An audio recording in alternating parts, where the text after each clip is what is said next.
You're complaining about 30 degrees Celsius? They lived through 50. No fans, no water coolers, just cloth, heat, and burning sand. The desert shows no mercy. But the Bedouins survived where others fell, holding on to knowledge we've long forgotten. Who were the Bedouins? Nomads who lived for generations in some of the most unforgiving places on Earth. The deserts of Arabia, North Africa, Sinai, and Syria. Their lives weren't just a struggle against nature. They formed an alliance with it. They didn't chase the shade. They learned to live with the heat, embracing it as part of themselves. No pavement, no electricity, no saving shadows. Their homes were tents, their roads, sand, their laws, the wind and the sun. And in that all-consuming heat, they didn't just survive. They raised families, raised children, and traveled hundreds of kilometers without leaving a trace. They knew secrets, the kind that could still save lives in the age of climate crisis. In the heart of the desert, the sun doesn't just warm, it scorches. The sand beneath your feet burns like metal in a forge. The air hangs heavy, like it's boiling. In a place where water can boil inside a goatskin bag just from the heat, every exposed inch of skin is a step closer to death. But the Bedouins knew the truth. You can't fight the heat. You can only survive it if you dress right. Their clothing wasn't just fabric, it was engineering, perfected over centuries. At first glance, it seems wrong. Why wear black, heavy robes in such intense heat? But that's exactly where the genius lies. The abaya, a loose, multi-layered cloak, doesn't cling to the body. It hangs freely, creating pockets of air between the fabric and the skin. And that air gap is everything. As the outer layer heats up, it pulls the hot air upward, drawing moisture and heat away from the skin. Like a chimney, the body stays shaded, and it doesn't overheat. Research from Ben Gurion University found something surprising. When the cut is the same, black clothing doesn't make the body any hotter than white. In fact, black fabric heats up faster on the outside, but thanks to convection, it pulls more heat away from the skin. Air flows continuously between the layers, creating a natural ventilation system. The key isn't color, it's the loose, layered design. Every part of the body is covered, not because of tradition, because of survival. Bare skin in the desert is like wet paper near a flame. It loses moisture instantly, and water is life's currency. The Bedouins understood.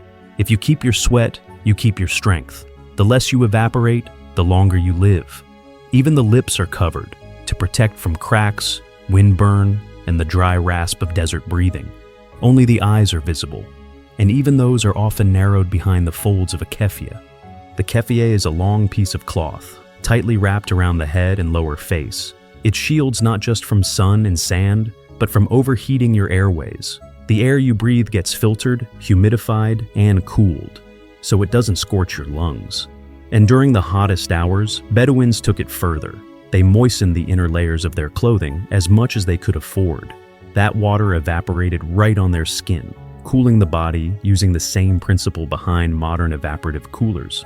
Bedouin clothing isn't about looks, it's a survival tool. Without it, you wouldn't last a few hours in the open sun. With it, you can walk through the desert in broad daylight and avoid heat stroke. It's not tradition, it's precision. A centuries-old system built for life in the fire. Permanent homes were a luxury the Bedouins couldn't afford. A nomadic life demanded mobility. But that didn't mean they lived without comfort. Their shelter, Beit el-Sha'ar, the House of Hair, was the result of generations of trial, error, and observation. It protected them from heat, cold, wind, and dust. No electricity, no stone, no glass. Just wool, ropes, and precision. The tent was woven by hand from goat hair, a thick, heavy fabric that could still breathe. The fibers had a rare property. When dry, they allowed air to pass through. When damp, they swelled and retained moisture. This gave the tent a built-in cooling effect. At night, the fabric absorbed moisture from the air. During the day, the sun evaporated that moisture, cooling the interior in the process. Studies have shown that this natural mechanism could lower the inside temperature by 8 to 10 degrees Celsius compared to the outside, especially with proper ventilation. On summer days, the side walls were lifted to allow air to flow upward. With a height of about 2 meters, warm air rose and cooler air settled near the ground. That's where life happened, where people sat, food was stored, and water was kept. The location of the tent was never random. The ideal spot was a shallow dip at the base of a dune or slope, somewhere shaded from the midday sun and rich with morning moisture.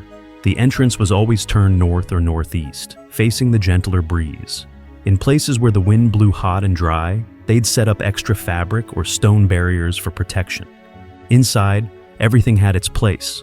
The center was usually left open, sometimes dug into a shallow pit and lined with carpets. It worked like a natural cellar.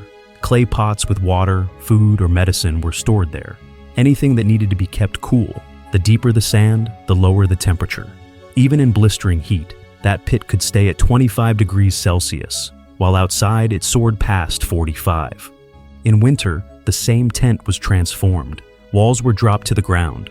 Extra fabric was added for insulation. A fire was lit in the center. This one simple structure became a home, a kitchen, and a shelter, all year round. And if the environment changed, they could pack it up in under 30 minutes and move on. But the fabric wasn't just for temperature control.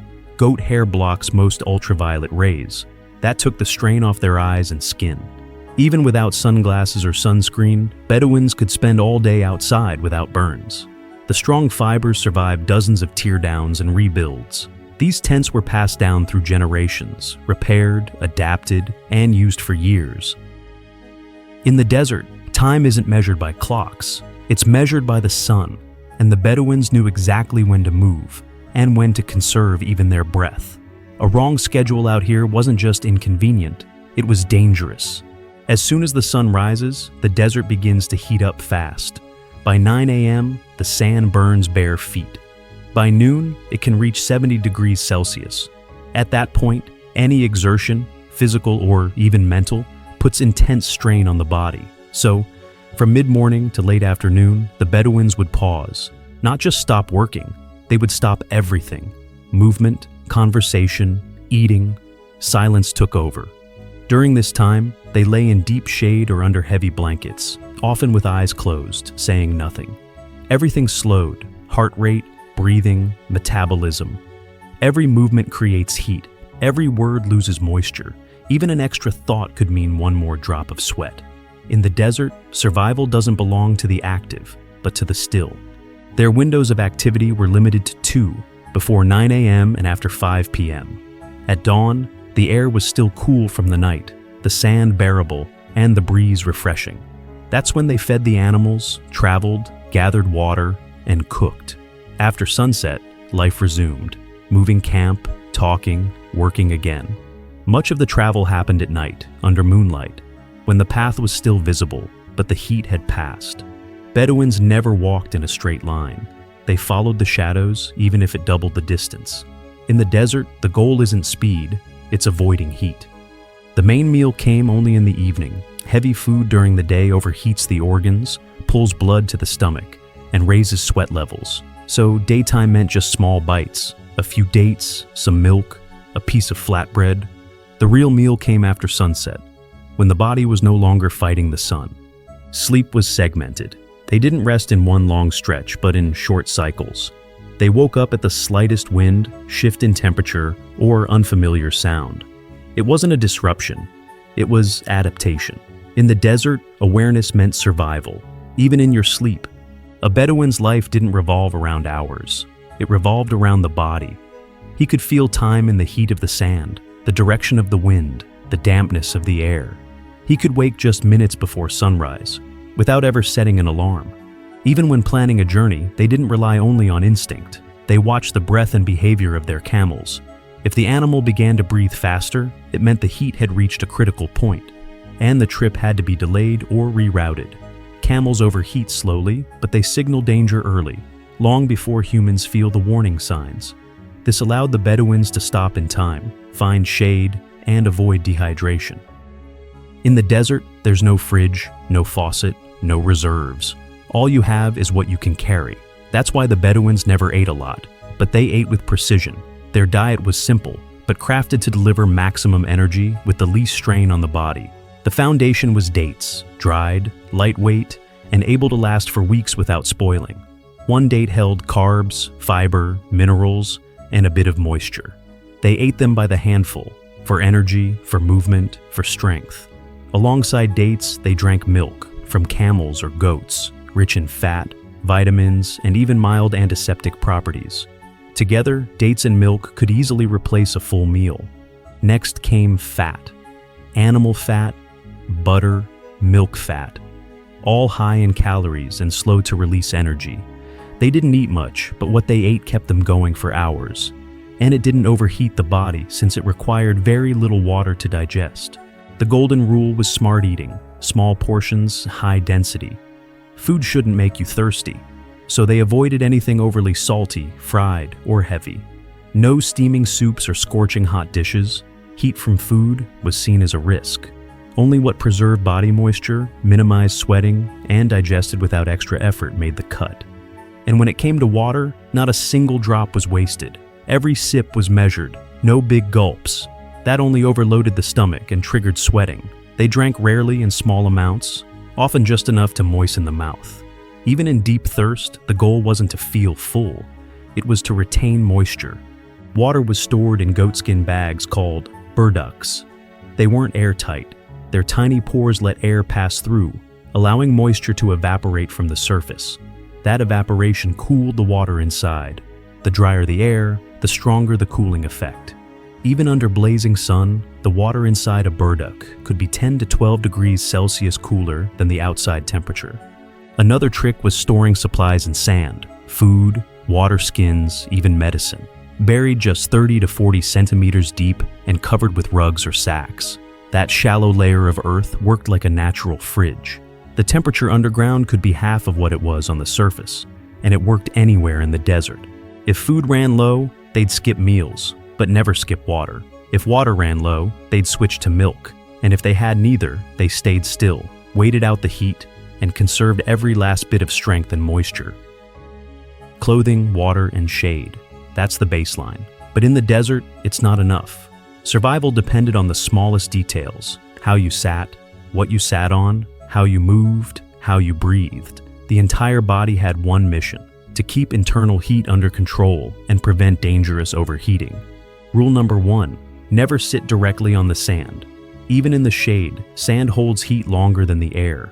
Bedouins always used insulation, a rug, a thick cloth, an animal skin, to block heat from seeping into the body.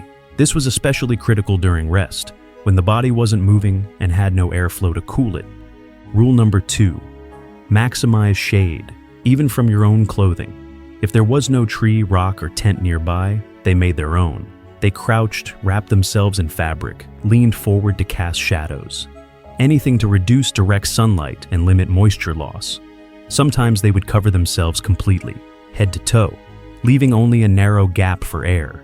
Inside that capsule, the temperature was actually lower than outside. Movements were slow and deliberate. Sudden gestures triggered fast breathing and unnecessary sweat.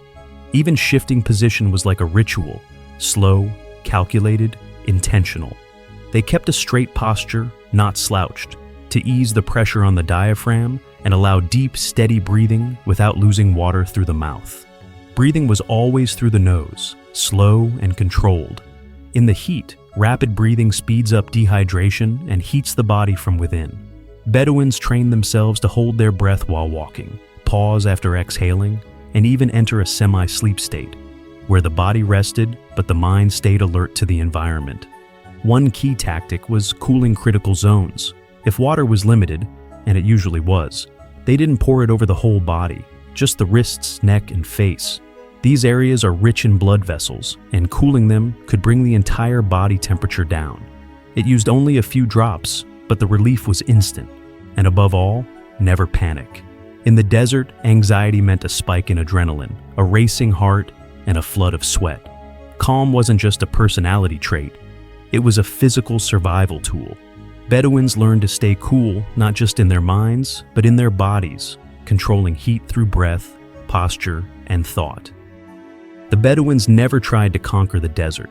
It wasn't an enemy, it was an environment. One you didn't adapt to, but became a part of. Out here, survival didn't belong to the strongest. It belonged to the quietest, the calmest, the most precise. Desert psychology was discipline, refined into instinct. The core principle: don't fight the heat, don't rush, don't trick your body, don't try to power through. The sand, the wind, and the sun, they're always stronger, but they don't strike first. The Bedouin didn't battle them, he became invisible to them. No sound, no sudden movement, just another shape on the horizon. If you enjoyed this video, give it a like and subscribe to our channel so you don't miss what's coming next. And don't forget to check out our other videos, where we uncover the darkest and most mysterious corners of history.